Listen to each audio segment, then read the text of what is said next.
معاملہ ہے ججز کو مشکوک خط موصول ہونے کا۔ وزیر اعظم نے اس سازش سے پردہ چاک کرنے کے عزم کا اظہار کیا ہے۔ وزیر اعظم کا کہنا ہے کہ اس معاملے کی تحقیقات کی جائیں گی اور یہ انتہائی سنجیدہ معاملہ ہے، اس پر سیاست کی بجائے ذمہ داری کا مظاہرہ کرنا ہوگا۔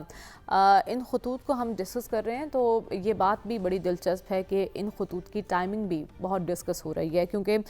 ججز کو یہ خطوط ایک ایسے وقت میں موصول ہو رہے ہیں جب اسلام آباد ہائی کورٹ کے 6 ججز نے آلریڈی سپریم جوڈیشل کونسل میں عدالتی امور میں مبینہ داخلت اور ججز کو دباؤ میں لانے سے متعلق ایک شکایت کی تھی۔ اب پہلے سے مبینہ دباؤ کا شکار عدلیہ پر مزید دباؤ ڈالنے کی سازش کون کر رہا ہے، اس کے پیچھے کون ہے اور جو خطوط لکھے جا رہے ہیں ان کے مقاصد کیا ہیں، اس پر آج ہم بات کریں گے۔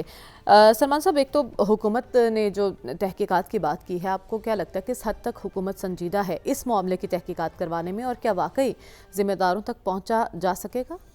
دیکھیں، یہ بات پرائم منسٹر صاحب نے اپنی کیبنٹ میٹنگ میں کہی ہے۔ براہ راست ذمہ داری تو حکومت کی ہے، حکومتی اداروں کی ہے، کس حد تک سنجیدہ ہے۔ دیکھیں، یہ بات کوئی نارمل بات نہیں ہے۔ دنیا کی سیاسی تاریخ میں اس طرح کے خطوط مافیاز لکھتے ہیں، کرمنلز لکھتے ہیں، اور لکھتے کن کو ہیں؟ وہ اثر و رسوخ کے عمل لوگ ہوتے ہیں، وہ بڑے بڑے مالدار لوگ ہوتے ہیں، ان کو بلیک میل کرنا مقصود ہوتا ہے۔ اور پاکستان میں تو عدلیہ کے حوالے سے کوئی ایسی بات نہیں ہے۔ اور یہ جو خطوط لکھے گئے ہیں، یہ پاکستان کے چیف جسٹس، اسلام آباد high court, Lahore high court کے ججز، انہیں یہ جو سفید صفوف ہے، یہ کیا ہے کہ بات یہ کہ اس کا تجزیاتی جائزہ لینا ضروری ہے، کس حد تک خطرناک ہے، کیا صرف ججز کو میسج دینا ہی مقصود تھا، اور ریاست یا ریاستی اداروں کو جب اس طرح ٹارگٹ کرنے کا عمل ہے، اس کو تو بہت حد تک سنجیدگی سے لیا جانا چاہیے۔ اور جہاں تک آپ نے کہا کہ جی اس سے پہلے ایک خط اسلام آباد ہائی کورٹ کے ججز نے لکھا ہے اور پھر یہ خط ججز کو آیا ہے، تو ایک وہ جو تاثر تھا نا ماضی قریب میں کہ کوئی عدلیہ کے اندر تقسیم ہے، وہ تقسیم تو اب ختم ہو گئی ہے۔ اور بات یہ کہ یہ تو اب گیند خود پاکستان کے چیف جسٹس کے کورٹ میں ہے، اسی لیے انہوں نے دیکھے کہ وہ 6 ججز کے خطوط کے عمل پہ ماضی کی جو عدلیہ تھی اس میں جو چیف جسٹس صاحب پہ بہت سارا پریشر تھا، بڑے بڑے ایشوز تھے، بحران در بحران تھے، انہوں نے فل کورٹ نہیں بنایا تھا۔ اور یہ کریڈٹ پاکستان کے موجودہ چیف جسٹس کو ہے کہ انہوں نے کوئی بھی بڑا ایشو آیا تو انہوں نے کہا ہے کہ جی 7 رکنی انہوں نے جو بینچ بنایا ہے، انہوں نے کہا کہ میں نے اس لیے یہ کیا ہے کہ کچھ ججز یہاں پر موجود نہیں تھے، اور اگر فل کورٹ بھی بنانا پڑا تو ضرور بنائیں گے، اس لیے کہ ایک بڑے ریاستی ادارے کی سروائیول کا ایشو ہے۔ پاکستانی قوم کو ان سے بہت ساری توقعات ہیں، اور وہ جو